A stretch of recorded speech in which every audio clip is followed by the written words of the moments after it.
सांगली जिल्ह्यातील काही भागात भयानक दुष्काळजन्य परिस्थिती आहे। त्यात जत तालुक्यात 60-65 गावं अशी आहेत जिथे लोकांना पिण्याला पाणी नाही, जनावरांना चारा नाही, शेतीला देखील पाणी नाही। अशा भागात माझं जाणं येणं आहे। जिल्हाधिकाऱ्यांना माझी विनंती आहे, वेळ काढून त्या परिसरात जाऊन सगळं व्यवस्थित माहिती घेऊन ती योग्य ते सोयीसुविधा करणं आवश्यक आहे। याबाबतीत प्रशासनाने योग्य ती पावलं उचलावी। मी उद्या 200 पाण्याच्या टाक्याचं वाटप करणार आहे। प्रशासनाने यावर निर्णय घेण्याची गरज आहे।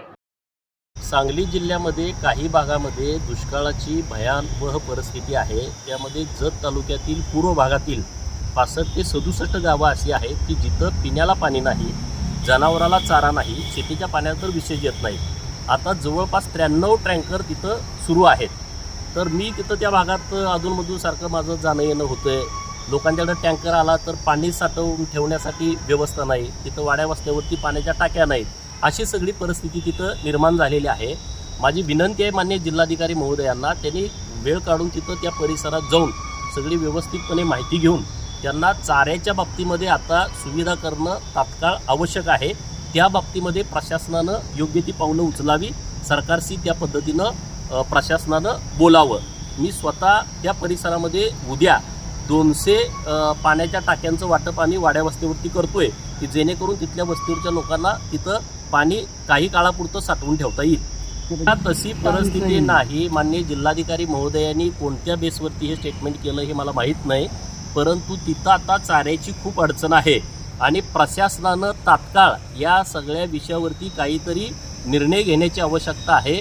मुळात त्या भागात पहिल्यापासून दुष्काळ असल्यामुळं तिथला शेतकरी हा प्रचंड काबाड कष्ट करणार आहे। ऊसतोड मजुरांची संख्या जवळपास 35,000 ऊसतोड मजूर हे फक्त जिथं आता दुष्काळजन्य परिस्थिती आहे त्या भागातून ऊसतोडीसाठी जातात। अशी भयानक परिस्थिती आहे। एखादं जनावर घेतलं तर ते टिकेल की नाही टिकेल अशी परिस्थिती निर्माण झाली। तर माननीय जिल्हाधिकारी साहेबांनी ताबडतोब या बाबतीमध्ये योग्य ती कारवाई करावी। पण प्रशासनच सरकारचं दिशाभूल करते असं नाही, असं जर होत असेल तर ते चुकीचं आहे। आता माझ्या तालुक्यात पण आता सगळीकडे पाणी आहे, पण 2-4 गावं असेल की तिथं आता पिण्याला पण पाणी नाही, तिथं टँकर चालू आहे। काही गावांची परिस्थिती प्रचंड बिकट आहे। मग मंगळवेढ्यातली काही गावं असतील त्याचा आता सोलापूर जिल्ह्यामध्ये येत असल्यामुळे तिकडचं प्रशासन बघेल, पण आपल्या जिल्ह्यामध्ये जत पूर्व भागामधली परिस्थिती खूप भयानक आहे। उद्या परत मी आणि तिकडे दौऱ्यावरती चाललोय, मी तुम्हाला तिथली परिस्थिती तुमच्या निदर्शनास आणून देतो।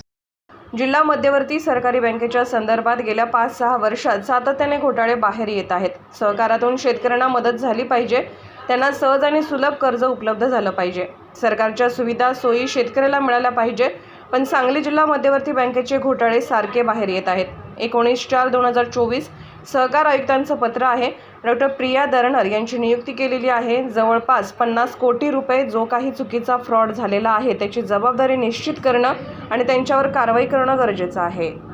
जिल्हा मध्यवर्ती सहकारी बँकेच्या संदर्भात गेल्या 5-6 वर्षांपासून सातत्यानं घोटाळे बाहेर येत आहेत।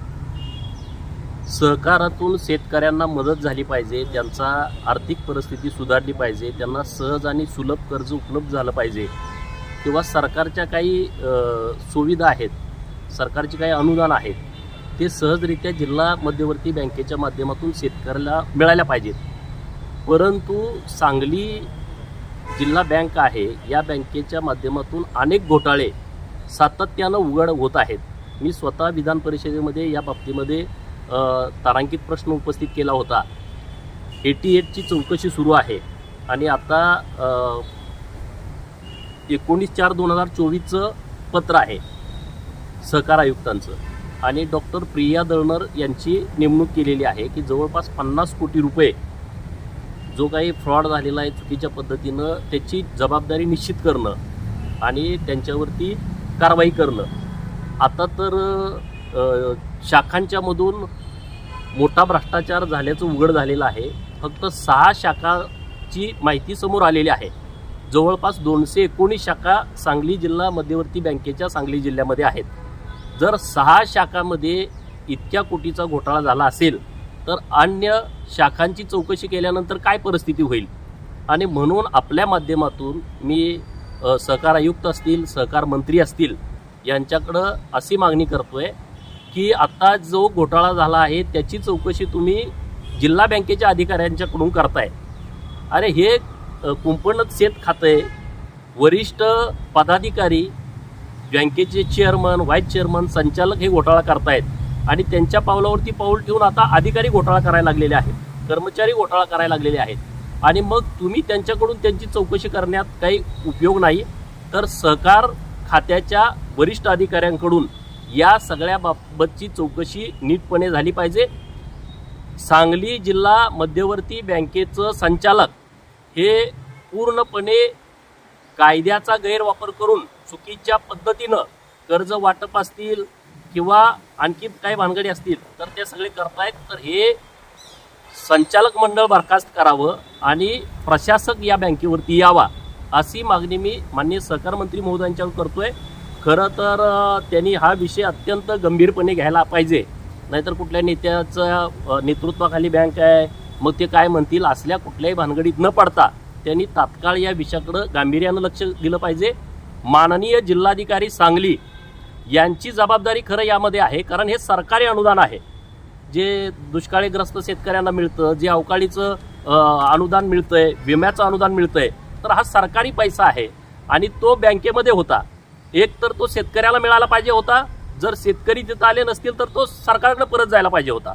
परंतु वर्षानुवर्षे हे पैसे त्या खात्यावरती पडून राहत आहेत आणि त्याच्याकडे जर प्रशासनाचं दुर्लक्ष असेल तर ही गंभीर बाब आहे. माननीय जिल्हाधिकारी यांनाही माझी विनंती आहे की आपण सुद्धा आपल्या अधिकारामध्ये या सगळ्या विषयाची चौकशी करून कारवाई करण्याच्या संदर्भामध्ये तुम्ही वरिष्ठांशी बोललं पाहिजे, ही मागणी माझी माननीय जिल्हाधिकारी महोदयांच्याकडे आहे. घोटाळा होण्याचं कारण काय आहे? 15-15, 20-20 वर्ष तेच अधिकारी त्याच टेबलला आहेत. हे संचालकांचे जवळचे नातेवाईक आहेत, चेअरमनच्या जवळचे नातेवाईक आहेत. त्यामुळं ही सगळी परिस्थिती उद्भवलेली आहे. ज्या अधिकाऱ्यांना, ज्या कर्मचाऱ्यांना 3 वर्ष पूर्ण झालेली आहेत त्या सर्वांच्या सरसकट बदल्या झाल्या पाहिजेत आणि त्या तात्काळ जिल्हा बँकेच्या माध्यमातून कराव्यात अशी मागणी आपल्या माध्यमातून मी करतो. दिवसभरातील घडामोडींचा आढावा घेण्यासाठी पाहत रहा N24 मराठी न्यूज चॅनल.